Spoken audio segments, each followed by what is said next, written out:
All right, good evening, everyone, and welcome. We are the Bitachon Blast number 9. We're focusing on Shar Bitachon, going with the Order of the Wings of Faith. And if you remember from last week, don't worry, everything's self-contained. We started talking about the alchemist versus the Botayach. So the benefits of the alchemist who seems to have his job that has him made for life versus one who's Botayach. And the first comparison we started with was that the alchemist needs tools to be able to do the chemical conversions that he's doing, but the Baal Bitachon does not need any tools whatsoever aside from working on his Bitachon. And one of the most important things about Bali Musar tell us is that um, it's not about just reading things. It's about via data hayom. You have to know the knowledge, but also about shavos elavecha. You have to apply it. And the Bali Musar were very focused on making things very poignant and sometimes very, very blunt. So, for example, if you look at Madrigas Adam, which is the Sefer, the Altar of Navardic, put out posthumously, so he gives a very, very famous parable that you probably heard, but he wrote this in about 1890 or so, or 1895. So it's been going around the Musar circles for a while. But this is what he says, and it's a little bit graphic, but it's not. It's certainly far from the worst of the graphic examples that the Bali Musar give. But the point is that when we learn something, we really want to incorporate it into our lives, kind of make sure that we react to it viscerally. So this is what he says. He says, people think that the world is a free world. They go, they can indulge in all their desires and do whatever they want. Well, obviously, Hashem wants us to enjoy it. He's talking about people that are taking it to the extreme, where they're denying Hashem and they're saying that that this world is a free for all. So he says they're equivalent to a fly. A fly is flying around, and he all of a sudden flies by a fly trap, and he looks inside, and he says, "Oh my goodness, look how lucky those people are. They have unlimited food in there because there's food in there." They have a swimming pool. It's so relaxing. It's cooler in there than it is outside in the heat. So he starts telling himself all these things, all these reasons why he's jealous of all the flies that live in there. And so he quickly dives in at the first moment of opportunity he can enter. He enters the exclusive club to find out that he has now gotten himself into a mess that that was a fatal mistake that he will die from. So says the Madrigas Adam, the Alter Navardic, that's how people who go through life trying to grab as many desires as they can fulfill, they're distracted by the fly trap, and they think that there's swimming and it's this exclusive club of desires, but really it's death. And so it's just the Bali Musar, the way they say it, it's that it makes an impact. And when you hear things like that, one of the things Rav Asher used to always tell us was, the altar of Kelm, I believe, had a student that went off the derech, and when he came back to visit the yeshiva, I guess he was trying to convert people, but probably because he felt guilty, and he told the altar of Navardic, the altar of Kelm, he said to him, he said, when I was in yeshiva, I was already way off, but I know you tried to get me. But he said, one thing I want to tell you, Rebbe, he said, and you can repeat this to other people, which is how we have the story. He said, I want you to know that everything you taught me, it made an impact. Not enough that it changed my life, or not enough that I'm willing to live by it, but enough that because of you, I now have nothing. Because the desires that the desires that I give into, they give me very little pleasure, because I think of all your very powerful ideas about what's really worthwhile in life. So I literally have nothing because of you. And so what's just really fascinating is that there's another choice, or Rav Asher used to always say. The other choice is you could live a life of Torah and mitzvos and look at what's really worthwhile in life. But for that guy, he wasn't ready to do that. But at least he understood that he had no olam hazeh, knowing how futile it is. So that's what the Chovos HaLevavos is doing. The Chovos HaLevavos, it's not about just reading it and saying, oh, wow, this is a funny list of we're going to go through 10 ways that the alchemist is better. No, it's meant via data ayom, you should read it, but also by shavos elavecha, you should think about it. So anytime you're thinking about doing an avera, you're saying to yourself, am I that fly who's just looking at that exclusive club, who's salivating over having that swimming pool and all that unlimited food, but really going towards my death? So that's the point of the alchemist. And when we think about it that way, it really has a much more of a powerful impact. So Chovos HaLevavos continues in the Botayach's win for showing us what's more important in life. The Baal Bitachon's faith brings him health and goodness. The alchemist must create potions that cause smoke and hurt his health, threatening to cause even death sometimes. Whereas Botayach is confident that his Bitachon won't hurt him. He knows that Hashem does only what is good and best for him, and he therefore rejoices in his situation. He receives his parnasa in peace and tranquility, as it says in Tehillim 23, Hashem is my caregiver, I will never lack. So Rav Asher explains, the Baal Bitachon is not afraid of anything. I heard a story of a man who owned a store, and a competitor opened up across the street. The first store owner walked over, and people assumed he was going to go file a complaint about the infringement of a new store. Instead, did the opposite. The owner said, "You are new in this business. I would like to offer you some tips to help you out. I wish you much hatzlacha." The new owner was in shock, but the store owner shared his deep conviction. Hashem has enough parnasa for both of us. Bitachon frees a person from high blood pressure, screaming, yelling, anger, and health issues. Now again, this is Vashivosa Levavecha, it's how much you apply it. Rav Asher says, I want to share with you a thought that, and at this time when he gave the shiur in 2012 or so, he was focusing on Hurricane Sandy. So Hashem really woke us up to recognize how vulnerable we are. The purpose of looking at world events is for us to learn a lesson from what Hashem did. Rav Moshe Shmuel Shapiro, who was born in 1917 and died in 2006, was one of the biggest Baalei Bitachon in our generation. One of the things that Rav Asher taught us is he was friends with all the Gedolim, which was an amazing thing in itself. He valued their friendship, he valued their relationship. And I remember when we went, he took us to Bnei Brak in 2001, and we literally went into different people. In fact, there was even a joke in yeshiva in 2000 when I was with him that, he was going to get us into Rav Shach. It was right before he had passed away, because he was in his shiur when he was 15. And of course, the Rav Shach was very sick, was not seeing anybody. But, just anytime we went, there was just so much respect and reverence for all the Talmidei Chacham that we went to visit. There's Rav Chaim Kanievsky, Rav Steinman Zatzal, all these different people. So Rav Moshe Shmuel Shapiro was one of the biggest Baalei Bitachon in our generation. He learned from the tradition of his uncle, the Brisker Rav, who would pay his kol every Rosh Chodesh through great miracles. So Rav Moshe Shmuel needed to pay off a loan, and $10,000 was outstanding and was due at 10 o'clock that night. After Marv at 8 p.m., he walked over to an American bacher in his yeshiva, and he asked him, "Hey, do you have $10,000 at the yeshiva kabaro?" The boy looked back with a sorry and bewildered face. Rav Moshe Shmuel comforted him. No, don't worry. I'm just doing my hishtadlus because I have a chub to pay. Don't worry. You're fine and I'm fine. After that, he just sat down to learn. At 9:30, a man came visiting from America and, quote-unquote, randomly gave the Rosh Yeshiva $10,000 to help the yeshiva out. Now, again, someone asked me, they read this book, they said, is that the way that we could run Bitachon? And the answer is yes. If you're on that level that you believe that you've done your hishtadlus, and then absolutely yes. But since most people are not, since most people wouldn't be able to have a free mind and they'd be worried, then your hishtadlus requirements are larger and more normal. The second advantage of the Botayach is that the Bitachon helps you as opposed to the alchemist where the chemicals actually threaten his life. Number 3, the third advantage, the alchemist always keeps his business a secret because his work is illegal and he always fears for his life lest his secret become public. If he's exposed, then gold will become worthless and also he'll lose his entire business and fortune. Botayach Hashem, however, is not afraid of his secret. On the contrary, he's proud of it. Like David says in Tehillim, I believe in Hashem and I am not afraid. Bitachon is something to share with others, Rav Asher says. You have an especially important obligation to inspire your family and friends.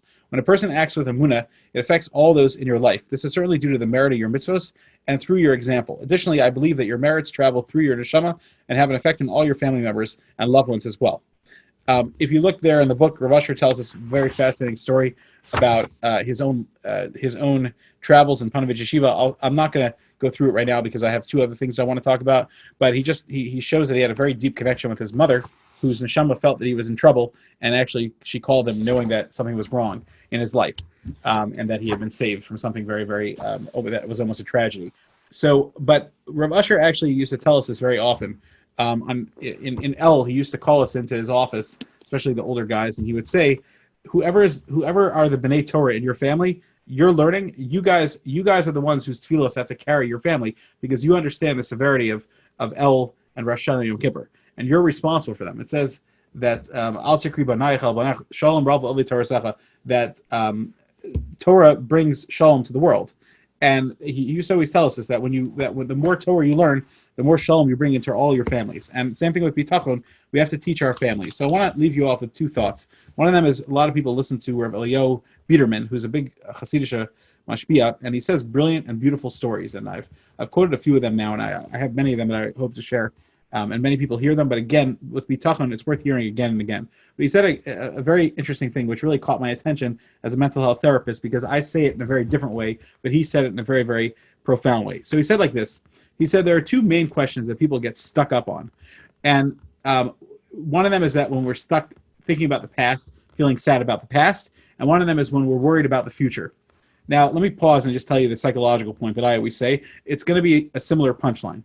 So the thing I always say is that if you look at life as a timeline of like where you are now and then the past and the future. So what we say is people that are obsessed with the past, they're thinking about all their regrets and all the bad things that happened to them and all their negative thoughts and feelings.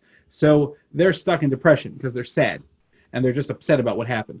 Whereas people that are worried about the future, they're always thinking about what's going to be and what's going to happen and how am I going to be okay. They're stuck in anxiety.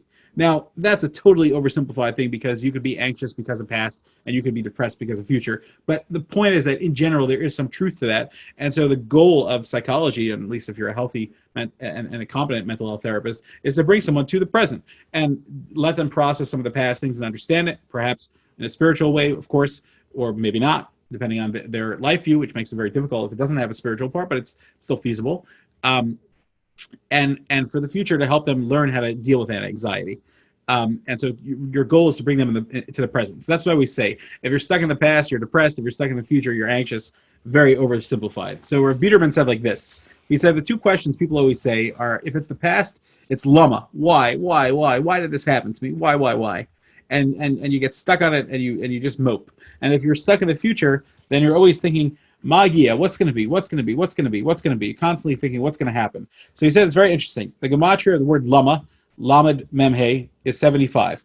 The people that are stuck in the past, that are depressed about the past, in the way I'm putting it, or the people that are stuck in the past, they're always saying to themselves, why? Why did this happen? It's not fair.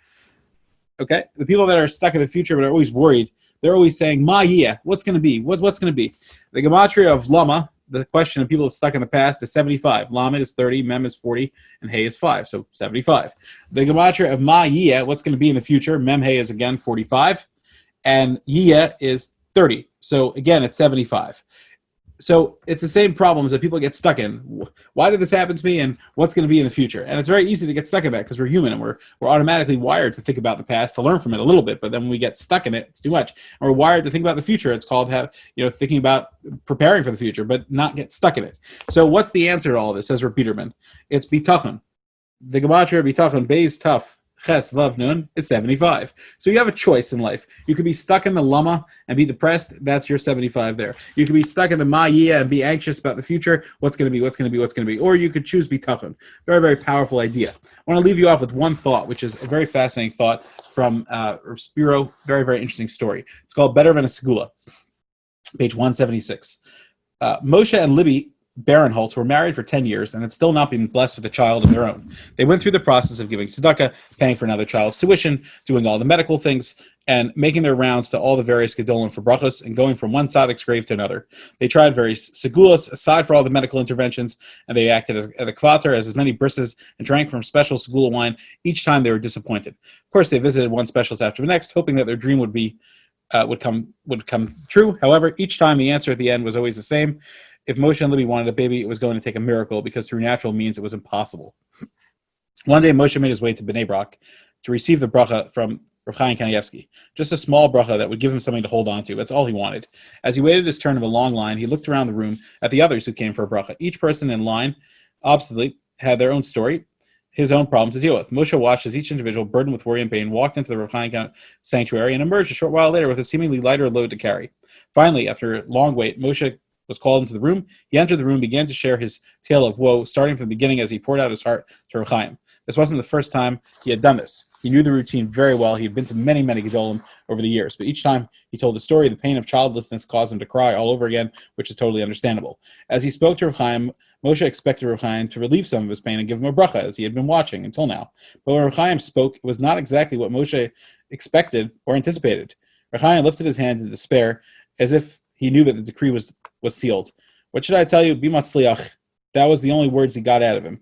Moshe couldn't believe it. That's it? Just Bimatzliach? He was devastated. At that point, he felt as if even the Gedolim had given up hope on him. He walked out of Rav Chaim's house in Rehov Rashbam and made his way towards Liederman Shul across the street to daven. When he entered, the shul was completely empty. Moshe walked right up to the Aron Kodesh and kissed the parochis. As he held onto it, his tears flowed onto the sacred velvet cover. Suddenly, the most gut-wrenching tefillah emanated from the depths of his neshama that he'd ever cried. He said, Ay, Ribbon Shalom, ay vey, it's only the two of us. You and just me, no one else. And I want to tell you one thing. The doctors have given up hope on us. They say we'll never have a child. But the Gedolim have given up hope on us. Everybody. But I don't believe them. It seems as though everyone, they all know that there's only one hope. So then he cried out with all of his heart. He said, Hashem, I believe in you alone. You're the Father, and only you will determine if I will have this child. Please, I beg of you, help us and bless us with a child of our own. When he finished his brief, intense tefillah, he stood at the front of the Aron, totally exhausted and emotionally spent. He waited for a short time until he calmed down. Then he felt he was ready to reface the world. He wiped away his tears and left the Beis Medrash. 9 months later, he and his wife were blessed with a child. And then another, and then another. They had 9 children. When Moshe recounted this story, him and his wife said that they understood somehow Rav Chaim knew, or somehow Rav Chaim was a shliach to help spark this deep recognition that there's no one that can help you except for Hashem. Nobody and nothing can help you. Sure, there's lots of schools and lots of beautiful things, and it's important to get brachas from Gedolim, but ultimately, like Rashi and Chumash tells us, the chola, the person who has a need, his tefillos are the ones that go in front of Hashem the most powerfully. Only Moshe himself could effect this Yeshua together with his wife by crying out to Hashem. And that's a very important thing, because a lot of people think of Bitachon as if it is some secret thing where you go to a Rebbe or a Rashiva or a Makubal that has experience with giving brachas. Sure, the Gemara tells us that you're supposed to get brachas, and no one will tell you that didn't contribute. But the Yeshua came because of the heartfelt tefillos. And we find another proof for this also.